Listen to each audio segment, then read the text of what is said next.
Olá, gente, sejam muito bem-vindos. Nós estamos começando agora um novo projeto chamado A 1361 e nós queremos juntos facilitar a sua vida, facilitar a tua caminhada com Jesus, fazer muito mais para que o Senhor encontre no seu coração alguém útil, alguém preparado, alguém direcionado. Nós vamos começar hoje falando um pouquinho mais sobre Timóteo. Mas antes disso, a gente não pode deixar de falar que a gente está num lugar tão especial, né, João? Exatamente. A gente está num lugar aqui que nos recebe muito, seja nesse podcast, seja em GCs, que se chama Pianta Café, está aqui na IPTG, caso você seja de Brasília. Está sendo muito bom estar aqui, está sendo muito bom ser recebido. E é isso. Vamos começar? Vamos começar. Então, eu já acabei falando do seu nome, mas vamos nos apresentar primeiro, né, João? Exatamente. Muito prazer, meu nome é Herbert Levi. Sou João Ítalo.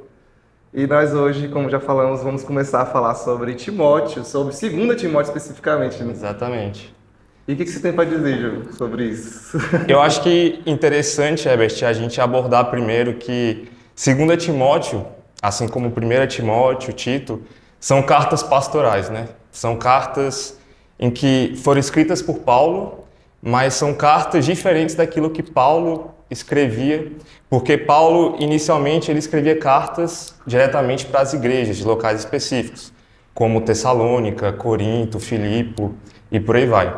Mas as cartas de 1 Timóteo, 2 Timóteo e Tito são cartas em que Paulo escreve para colaboradores do Evangelho, pessoas que exerciam funções ministeriais ali dentro da igreja.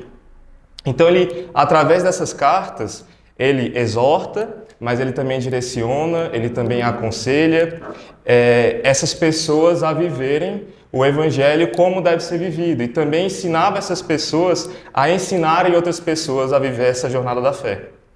E você tem alguma coisa para complementar em relação a isso? Sim, é muito legal você falar sobre isso, sobre essa carta que ela é para pessoas, embora as igrejas locais sejam afetadas, né, Exatamente. por Timóteo, por Tito.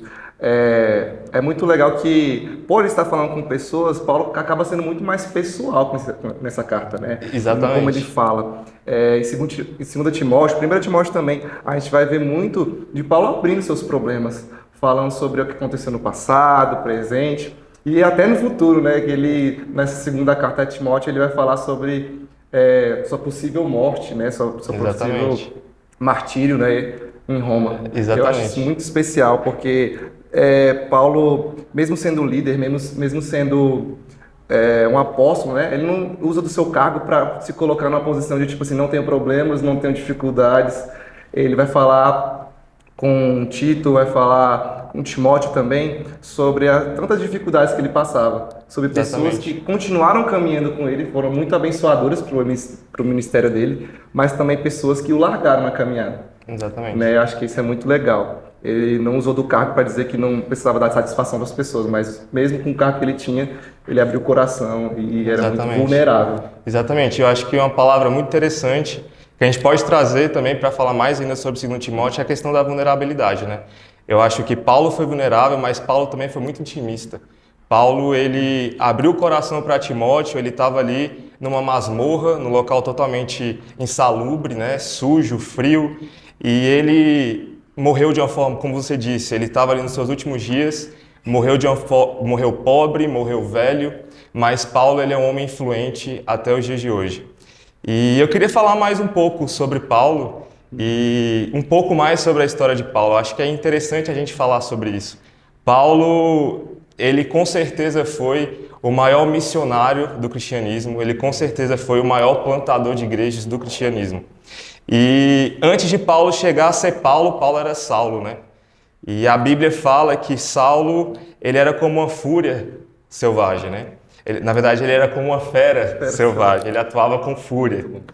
E por que ele era uma fera selvagem? Porque ele era dominado pela fúria mesmo. A palavra de Deus diz que Paulo ele entrava nas igrejas e assolava as igrejas. A Bíblia também diz que Paulo ele perseguia os cristãos ao ponto de verdadeiramente exterminar as pessoas, de verdadeiramente matar os cristãos. Ele realmente perseguia os cristãos. E Paulo, além de ser também conhecido como uma fera selvagem, ele também era conhecido como um touro bravo. E você tem alguma coisa mais para falar sobre isso? nesse sentido? Assim, não só sobre a parte histórica, eu queria muito falar sobre como tudo isso que Paulo fez, né, todo o seu passado, a gente está falando sobre o passado de Paulo, mas sobre como tudo aquilo que ele fez era buscando algo verdadeiro. Sim, Por mais que eu não possa passar pano para como ele fazia isso, né, na perseguição que ele fazia, em levar pessoas à morte, ele fazia isso procurando, achando que estava fazendo certo. sim, Né? Não quer dizer que a gente vai passar a mão na cabeça dele e vai dizer que está tudo bem fazer isso. Mas ele fazia aquilo porque dentro de cada um de nós, né, não só do coração de Paulo, mas do nosso coração, existe esse desejo de Deus, né? Existe esse desejo de suprir esse vazio existencial, né? De sim. entender o porquê que a gente está aqui, o porquê que a gente vive, o que a gente nasceu para fazer. E Paulo tinha muito isso. Ele perseguia cristãos achando que estava agindo Da maneira correta. na maneira correta e agindo em favor daquilo que Deus tinha. Sim, E muitas vezes a gente é assim na caminhada também, né? Muitas vezes a gente acha, em nome de Deus, a gente faz tantas coisas, né? Em nome Sim. de Deus a gente persegue também tantas pessoas. E como a gente precisa não só estar preparado e buscar conhecimento na Bíblia, através de pregações, através do cuidado das pessoas, mas sobre como tudo isso às vezes é em vão quando o Espírito Santo ele não age no nosso coração, né? exatamente. Como tudo isso é em vão, porque Paulo, que todo mundo sabe, né, era um fariseu, né? Ele era um fariseu muito conhecido pelo seu conhecimento, né? Muito conhecido por tudo aquilo que ele carregava como bagagem intelectual, mas tudo isso era em vão quando o Espírito Santo não guiava a vida de Paulo, não guiava as ações de Paulo. E como a gente precisa trazer isso para a nossa vida, né? Exatamente.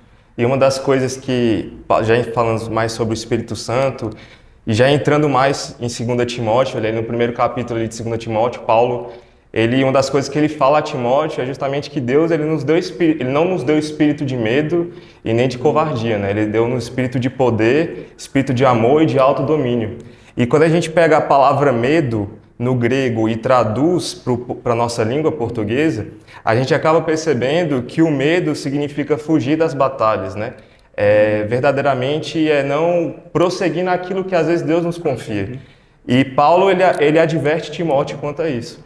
Ele fala para que Timóteo ele possa permanecer, para que Timóteo possa perseverar, para que Timóteo, ao invés dele ter medo, ele possa... esqueci a palavra, vou voltar, calma aí. Ele não tenha medo, mas que Timóteo possa ter coragem, né? Uma das coisas que Paulo enfatiza muito ali é que um dos frutos, não os frutos do Espírito, mas na verdade uma das marcas do Espírito é a coragem. E quando nós somos chamados à coragem, nós não confiamos mais em nós mesmos, sabe? Muitas vezes a gente confia na nossa própria força, no nosso próprio braço, na nossa própria capacidade, mas na verdade é que em um certo momento, cedo ou mais tarde, a gente tende a parar. Como eu disse, o medo a gente faz com que a gente fuja das situações da vida mesmo. Mas Timóteo não, mas Paulo orienta a Timóteo. Timóteo, seja corajoso, sabe? Porque quando você é corajoso, você acaba trazendo essa marca do Espírito para a sua vida e você permanece, você persevera e você perdoa, que é até uma das coisas que a gente vai falar hoje também, né? Muito bom, mano. É muito louco porque a gente às vezes acha que a nossa timidez faz parte de quem a gente é.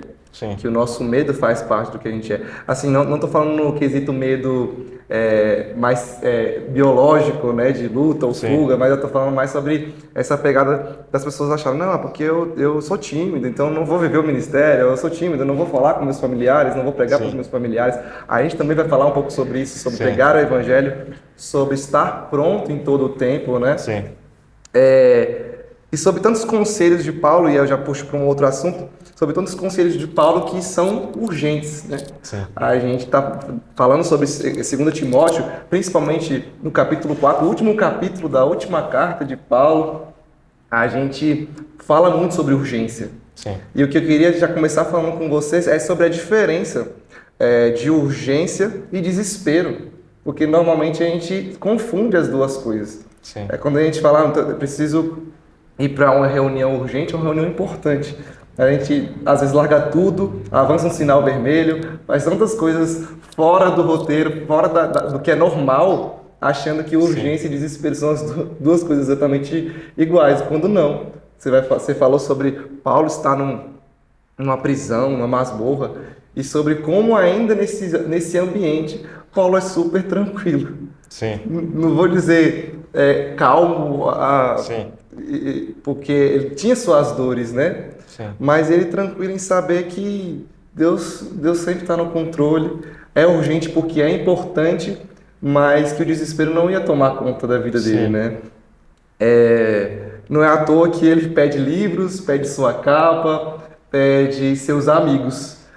Numa época onde chamaram um amigo e falaram: vem me visitar, Timóteo, nessa prisão em Roma. Não é tipo assim, ele vai pegar um carro e em 30 minutos ele está lá, né? São Sim, viagens de dias e dias.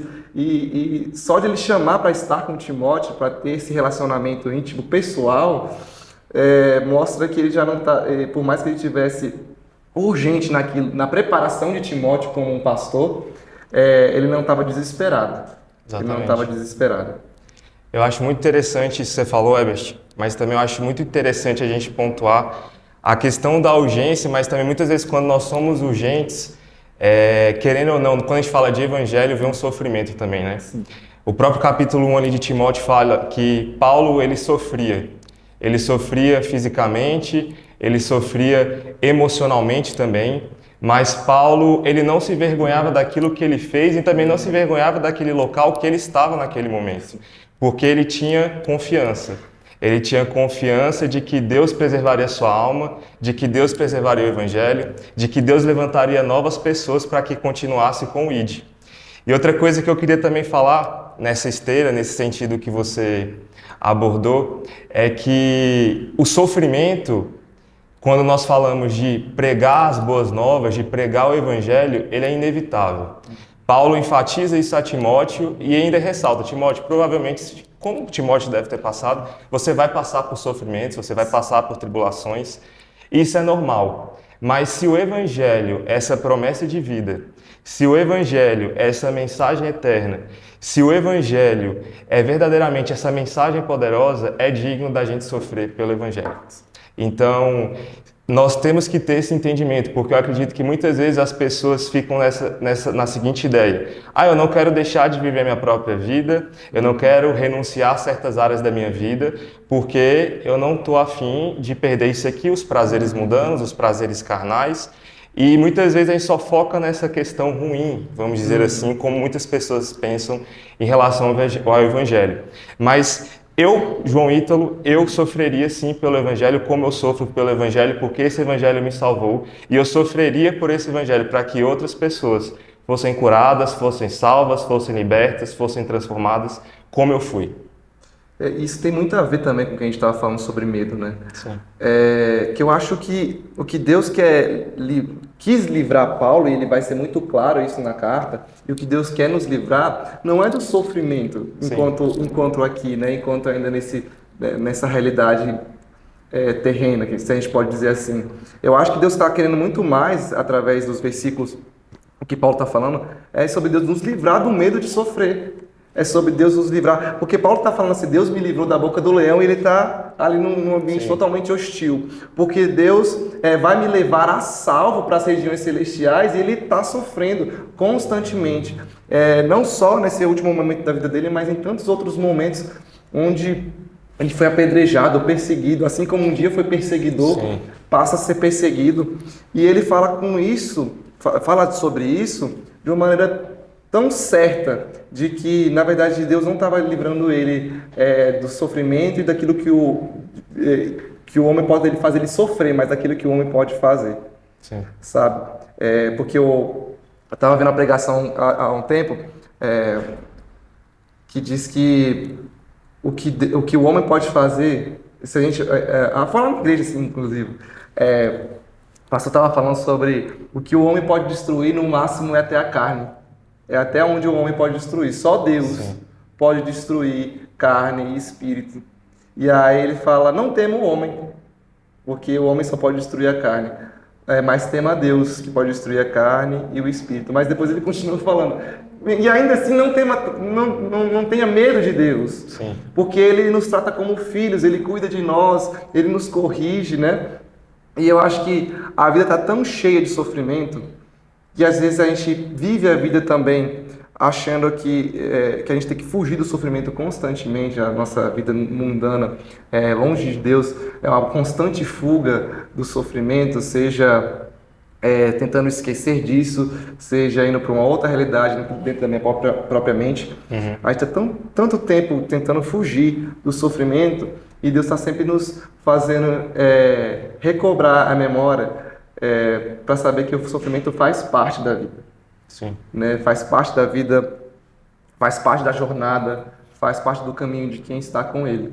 Sim. Entender que a vida é feita de altos e baixos, mas tanto nos altos como nos baixos a gente precisa glorificar a Deus através da nossa constância, né? Exatamente. Falando em constância, eu queria te falar algo sobre constância. Uma das frases mais emblemáticas, né, de 2 Timóteo está aí sobre um negócio que você fala muito para mim. Sim. Mas relacionado a uma outra área, que você é um concurseiro, né? Exatamente. Estuda para concursos. Exatamente. E um negócio que você sempre fala, que sempre me marca, é que você fala que estudar para concursos é uma maratona. É uma corrida. É uma corrida. Em que sentido? E a gente pode até também fazer analogia com o que Paulo viveu e aplica até os dias de hoje, né? Querendo ou não, eu vivo a maratona, Paulo também vive a maratona, você vive a maratona e nós cristãos vivemos uma maratona. Primeiro falando do concurso público, né? Eu estou há 5 anos estudando para concurso e a gente fala que o concurso público é uma maratona porque a partir do momento que você para de estudar, você cai posições para trás. A mesma coisa na corrida. Da mesma forma que você diminui o seu ritmo ali, a sua constância, o seu esforço, você também regride.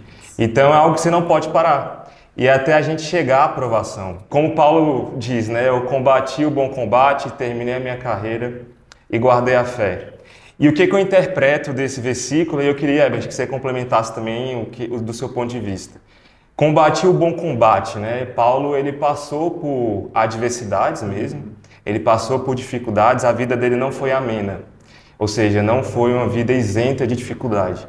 Mas ele diz, terminei a minha carreira.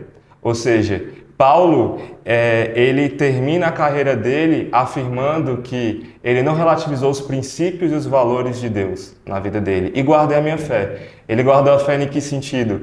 Ele não vendeu o seu ministério em favor do lucro, ele não vendeu o seu ministério em favor dos seus prazeres, ele não vendeu o seu ministério para aquilo que as pessoas diziam que ele deveria fazer. Até porque o próprio Paulo fala em 1 Coríntios que ele não vivia pela aprovação dele mesmo, ele não vivia pela aprovação dos homens, ele vivia pela aprovação de Deus. Então eu tenho certeza que Paulo, ele ali naquela prisão, ali naquela masmorra, ele com certeza descansou nos braços do Pai sabendo que ele foi aprovado diante de Deus. Muito bom, mano. Isso é muito legal de falar, porque uma das coisas, inclusive, que o Gui falou na pregação é sobre, e a gente também começou falando sobre como Paulo era uma pessoa agressiva, né? Sim. E estava acostumado a vencer muitas batalhas, ele entra pro cristianismo, né? Vivendo Sim. a fé, ele começa a perder muitas batalhas. Sim. E eu acho muito legal a gente falar sobre como ele fala que ele combateu o bom combate. Sim. Porque existem muitas batalhas que a gente pode se colocar, né? Eu posso decidir muitas batalhas em que eu posso me colocar diante da minha vida. E assim como Paulo, com certeza, teve muitos embates, muitas dificuldades, não só fisicamente, mas naquilo que ele tinha que colocar, a perseverança dele. Sim. E Jesus nos chama para decidir as melhores batalhas. Para decidir não no assunto de resolver as melhores batalhas, mas de escolher as melhores batalhas. Aquelas que valem a pena de se estar. As batalhas que Jesus chama a gente a participar são as batalhas mais importantes. São as batalhas que valem a pena. E no final das contas, é Ele que decreta a vitória. Exatamente. Na verdade, no final das contas, às vezes, até a derrota para os homens é vitória para Deus, né? Ele confunde a gente em tantos aspectos, quando a gente acha que o que é bem visto pelos homens é bem visto por Deus. Que a voz do povo é a voz de Deus, quando, Sim. na verdade, muitas vezes a gente está perdendo Exatamente. Aos olhos humanos, mas vencendo tantas coisas que quer que a gente vença, e muitas vezes Jesus está vencendo em nós, sabe? Sim. Porque se numa batalha, a gente até pode falar um pouquinho sobre Jacó, que enfrentou o anjo, muita gente pode falar sobre isso. Nossa, Jacó enfrentou o anjo e venceu. Certo. E sobre como a gente pode olhar hoje e falar, cara, se eu tivesse uma batalha com Deus, eu prefiro tanto perder, porque ele vencer significa tantas coisas preciosas para minha vida. Exatamente. Significa tantas coisas boas. E a carreira, completar a carreira, eu lembro muito Jesus falando que é melhor o final das coisas do que o início, sabe? Muito bom. É melhor falar sobre completar aquilo que eu completei do que aquilo que eu iniciei, porque deixa eu falar, quantas vezes eu comecei a academia e parei, quantas vezes eu comecei um estudo e parei, quantas vezes eu comecei um curso e parei, mas naquele grande dia eu acho que é tão mais preciso a gente falar sobre as coisas que a gente terminou. Sim. Porque, inclusive, reafirma aquilo que eu estava falando. Porque não é sobre o que eu posso fazer, não é aquilo que eu sou capaz de fazer, não é aquilo que eu faço com meus próprios braços. Mas se eu terminei a carreira, é porque eu guardei a fé. Isso. Glorificar o nome do Senhor. E como é importante, né, guardar a fé. E isso lembra um assunto que a gente falou um pouco, o Gui falou um pouco na pregação de sábado, que é sobre perseverança. E ele falou sobre 3 pontos. Eu não queria iniciar falando sobre perseverança, mas eu queria falar sobre preparo, que foi o primeiro ponto que ele disse, e sobre como é importante a gente também estar preparado, né?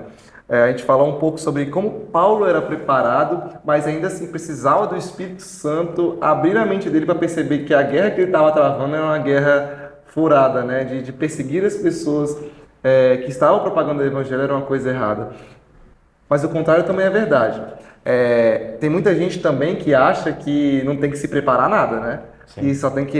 o Espírito vai guiar, o Espírito vai fazer, e Deus é totalmente capaz e poderoso de fazer. Mas a gente não pode atrapalhar o que Ele está fazendo. Exatamente. Então, estar preparado, buscar preparo, buscar conhecimento é muito importante. É muito interessante isso que você abordou, Herbert, porque Paulo, na verdade Saulo, quando se tornou Paulo, ele era braço de ferro ali no Sinédrio, né? Ele tinha muito conhecimento, ele se achava muito preparado, mas ali de forma resumida na Bíblia, ali das suas cartas que conta tudo ali da sua história, Paulo ele ainda foi preparado pelo Senhor. Ele pensava que estava preparado já para liderar, já era um grande líder, mas liderar outras igrejas, pastorear igrejas, enfim.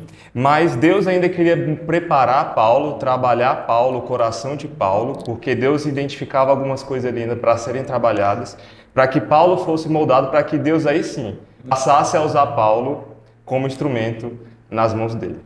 Muito bom. E assim, eu queria falar não só sobre esse preparo de intelecto, de conhecer mais de Deus, não só sobre leitura bíblica, mas de oração, né, de uma vida devocional constante. Mas eu queria também falar sobre o preparo de lidar com diferentes tipos de pessoas. Sim. Né? Entender como lidar com pessoas difíceis começa com eu entendendo que eu sou uma pessoa difícil. Tá? E Paulo um grande exemplo de como difícil era e que aconselha Timóteo a mesmo lidando com pessoas difíceis que não queriam ouvir o Evangelho, que não queriam receber o Evangelho, que até hoje nós temos esse tipo de pessoa e temos contato com essa realidade, ainda hoje a gente precisa manter e perseverar. Perseverar, não perder o nosso zelo por como tratar as pessoas, não perder o nosso coração, não deixar que o desânimo nos alcance, não deixar que as nossas frustrações mudem a maneira com que a gente trata as pessoas. Ter esse sentimento e ter esse entendimento de não só estar preparado, como se alguém que se prepara para uma guerra, mas está pleno quando as dificuldades aparecerem, né? Emocionalmente, intelectualmente e principalmente espiritualmente. Sim. E aí eu queria falar também, a gente já puxou esse assunto sobre essa perseverança, né? Você falou muito sobre perseverança e sobre como é importante lidar com a vida nos seus altos e seus baixos, né? Sim, com certeza. Eu acredito que ser perseverante é ser um ser constante, optar por permanecer, seja nos dias difíceis ou nos dias fáceis. Como nós estamos falando sobre Paulo, sobre Timóteo, vou falar mais sobre Paulo nessa questão da perseverança. Paulo era Saulo e quando ele foi transformado, convertido, passou a ser Paulo, ele era o perseguidor, depois ele passou a ser perseguido, né? ele foi traído, ele foi muitas vezes julgado como... eu vou lembrar o nome. Muitas vezes ele foi julgado como... Ele mesmo se julgou também como insolente, como tirano, enfim. E Paulo, mesmo assim, ele decidiu perseverar. Ele tinha convicção daquilo que Deus chamou ele para fazer, ele tinha zelo, como você disse, por aquilo que Deus chamou ele para fazer, acima de qualquer coisa. Muito bom. Eu acho que perseverança, além do que você falou já, né, que é constância, ela passa por esse lugar de preparo, Sim. ela passa por esse lugar de aprendizado. A perseverança nada mais é eu entender que tanto nos meus altos, como eu já falei, quanto nos meus baixos, Deus está me ensinando. Exatamente. Deus está me preparando. Às vezes, tantas coisas acontecem com a gente e lá na frente a gente vai entender o que foi, o porquê. Sim. É muito comum a gente ouvir esse discurso, né? Que através das nossas feridas outras pessoas vão ser curadas. Exatamente. E que a perseverança, ela só demonstra, ela só mostra. Ela só é o fruto daquelas pessoas que decidiram aprender em todas as circunstâncias. E Paulo é um grande exemplo disso, né? Exatamente. É um grande exemplo disso. E eu acredito que Paulo não é somente um exemplo de perseverança, de preparo, mas Paulo também é um homem que perdoou muitas pessoas, né? E ele no final de 2 Timóteo, ele capítulo 4, nos últimos versículos, Paulo fala que todas as pessoas, ele foi bem enfático, que todos o abandonaram. Mas Paulo disse, assim, com outras palavras, que a gente não deveria culpar essas pessoas. E eu acredito que Paulo, ele adotou o ensino e o modelo de Jesus Cristo, sabe? Ali no livro de Lucas diz que Jesus, quando ele foi ser crucificado ali na cruz do Calvário, ele se dirigiu a Deus Pai e falou: Pai, perdoe-lhes por isso que eles estão fazendo, porque eles não sabem o que eles estão fazendo. Da mesma forma, Saulo, naquela época, ainda Saulo de Tarso, ele viu o exemplo de Estevão. Estevão foi apedrejado, ele presenciou Estevão sendo apedrejado, e antes de Estevão morrer verdadeiramente, Estevão fala: Senhor, não coloquem neles esse peso deste pecado que eles estão cometendo. E Paulo, da mesma forma, seguiu esse ensino, esse modelo de Jesus, e viu esse exemplo de Estevão. Paulo, ele perdoou essas pessoas porque ele entendeu que ele não tinha capacidade dele mesmo se perdoar. Ele precisava da graça do Senhor sobre a vida dele. E eu acho que a graça do Senhor entra muito nessa questão do perdão, porque antes mesmo da gente tomar essa iniciativa de perdoar alguém, a gente tem que trabalhar o nosso ego, né? Porque muitas vezes, na nossa essência pecaminosa, da nossa natureza humana, a gente tende a não perdoar. A gente fala da boca para fora, Sim. Mas colocar o perdão em prática é algo muito difícil. E é algo desafiador, mas é algo que o Senhor nos chama para fazer e que nós devemos fazer. Sim. Isso é muito interessante porque é algo urgente também. Paulo está falando sobre coisas urgentes, a carta é sobre coisas urgentes, é sobre uma realidade urgente. E o próprio Deus também traz, através das Escrituras, para a gente, falando para a gente não colocar sobre o sol a nossa ira, né? Sim. Não deixar para outro dia para resolver os nossos BO, os nossos problemas, né? E é engraçado que Paulo, como você mesmo falou, ele tem 2 exemplos no final sobre perdão. E eu tenho certeza que ele perdoou essas pessoas, né? Porque para um ele fala: olha, foram um problema para mim. Teve gente que decidiu não caminhar mais com ele, teve gente que decidiu atrapalhar, não só não caminhar, mas atrapalhar a jornada. Sim. E ele fala que Deus possa julgar essas pessoas e não eu, que Deus possa definir o resultado final da vida dessas pessoas e não eu. Mas, além de colocar esse ponto, ele fala para Timóteo tomar cuidado com algumas dessas pessoas, né? O perdão é liberado, mas a gente precisa aprender com aquilo que a gente viveu, né? Com certeza. Não só a pessoa que erra, mas a pessoa que foi alvo do erro. Independente de quem você precisa liberar ou pedir perdão. Isso. Mas a gente precisa aprender com essas experiências que a gente teve. Mas ao mesmo tempo, Paulo tem esse tipo de pessoa que ele aprendeu com aquilo que ele viveu, mas ainda assim perdoou e liberou essas pessoas da culpa. E existe um outro lado de Paulo chamando para que Timóteo trouxesse Marcos, uma pessoa que gerou um certo atrito entre ele e Barnabé, e fez com que o grupo se separasse, mas no final da sua jornada ele fala, não, traga ele. Porque para alguns a gente precisa perdoar e liberar, para outros a gente precisa se reconciliar, a gente precisa realmente estar perto. A gente faz parte desse processo de um ajudar o outro. E às vezes Deus quer tanto usar as pessoas que a gente ainda não perdoou para curar a gente também. Né? Às vezes Deus quer usar tanto uma pessoa que você não vai com a cara. Sim. Às vezes que Deus vai usar pessoas específicas para que a nossa vida seja curada. Exatamente. E que a gente não seja Jonas, né? Que ao ver que quem Deus queria salvar era um povo com que ele tinha atrito, ele se negou, mas que a gente possa ser desse ministério, né? Pastor Costa fala tanto isso, que a gente seja do ministério da reconciliação. Amém. Não só liberar perdão pelas pessoas. Amém. E assim, Betinho, já caminhando para o final do nosso podcast, eu queria que você trouxesse uma mensagem para o pessoal, algo que você enxerga em 2 Timóteo, assim, que você acredita que nós temos que enfatizar para nós vivermos não só com falar, mas com a prática. Cara, muito interessante, muito interessante. Se eu posso falar alguma coisa do que eu aprendi em Timóteo, do que eu tenho aprendido lendo tanto, recebendo de tantas pessoas através de pregação, seja do estudo, é que a vida é para hoje. A vida é para hoje. É Paulo, nos seus últimos dias, falando com um jovem. É Paulo, talvez em sua última semana, no seu último mês, falando para alguém que é tão jovem. Como a gente, jovem, acha que vai viver para sempre, né? A gente acha que a gente vai ser eterno. Em Cristo a gente é eterno. Mas Jesus quer que você resolva seus problemas hoje. Jesus quer que você perdoe hoje, que você se prepare hoje, que você faça valer a pena hoje. Se tem algo que eu posso te falar, te aconselhar, é que você viva o melhor possível com Deus hoje. Amém.